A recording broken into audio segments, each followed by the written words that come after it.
Chris and Cindy, when they first invited us into participating with New England Chapel, we'd never planted a church, we'd never been part of a church plant, hadn't taken any classes on church planting, and so they said, come on down to Franklin.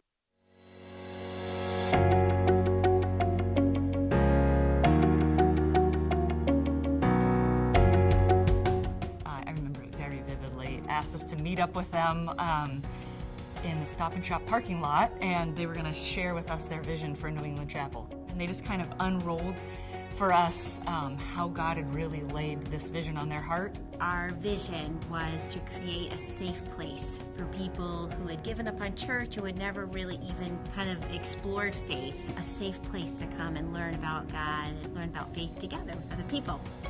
My husband Chris and I started New England Chapel in 1997 with just a dream and a vision and a few people who were interested in joining us.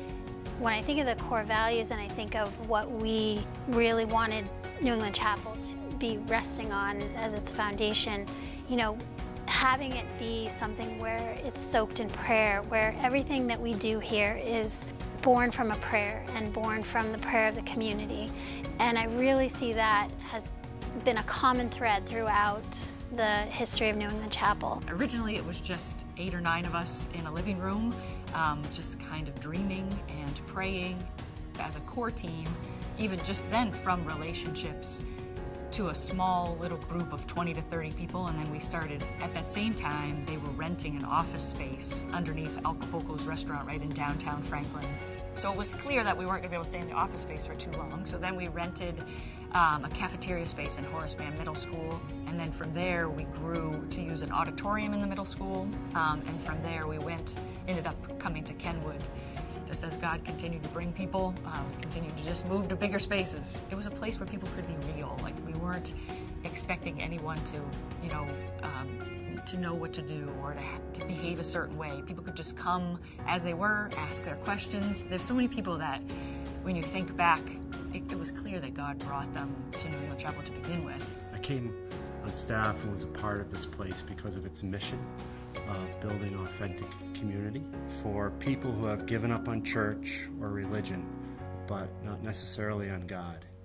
In order for people to come, they need room. They need a comfortable place. And so back in 2007, we had this idea of breaking through the wall into the Mattress Giant space so more people could have a seat to experience God. From its very inception, New England Chapel has been very much about families and family values. And one of the cornerstones of our mission here is that faith isn't something that just happens on Sunday mornings. It happens at home in day-to-day life. So Family Ministries commits to helping families of all different shapes and sizes live out their faith every day in every way possible. What we really focus on with our youth programs, EPIC for high school and Ignite for middle school, is fostering strong relationships. We believe that Jesus came for relationship with us, so we are very intentional in every aspect of what we do of fostering relationship with adults, with parents, and especially with students. I think I've really came closer to God too, just by over the years from like maturity level too. Yeah, and also the lessons really do make it more like personal and better way to connect to God too.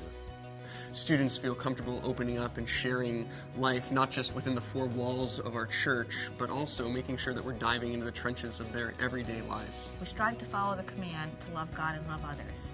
And when we see needs out there within our church or in the community, we need to respond. And so Restoration is a volunteer-driven group of people who are supporting all these different ministries.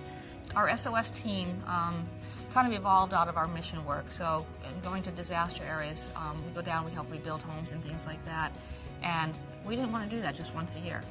There was a need in our local communities where people needed help with home repairs but could not afford it. And so the SOS team, which stands for Serving Our Savior, evolved out of that. Nobody can make somebody grow. The trick is to provide the space in which they can grow, right? And so when you have children, you give them a home and you give them a bed to sleep in and you give a table to eat at. That's really what we're doing, is that we're providing the space, providing the community, providing the home where people can grow. And so that's what small groups are, effectively. is that space to sort of come together. The Sunday service is a wonderful, important thing. It really is at the crux of what our mission here is to be an open door for the community. Whoever you are, you're welcome. In whatever condition you're in, you're always welcome. I grew up here since I was about 5 when my parents started the church. I started singing up on stage with my mom when I was 11. Just having grown up watching my mom, and then as an adult, having seen the impact that she had on people with what she was doing, wanting to have the same impact myself as an adult. And I feel like this community, New England Chapel, really poured into me as a child and growing up here. And I really wanted to give back to that community that gave to me. NEC West is an opportunity to reach more people that we otherwise wouldn't have been able to.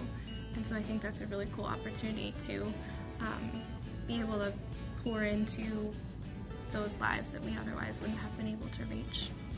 Building is a funny thing for us. In some ways, we downplay building space and property because we realize that church is not a building. That church is God working in our hearts collectively. Even today, I'll run into people who'll be like, "Oh, New England Chapel, I've heard about you. Where do you guys meet?" And these are Franklin residents that have been around for a while, and they don't know that we meet in their town. And so visibility is a huge plus to having some property, some space that is central to the community. And that's what we like about the place that we're in the process of purchasing.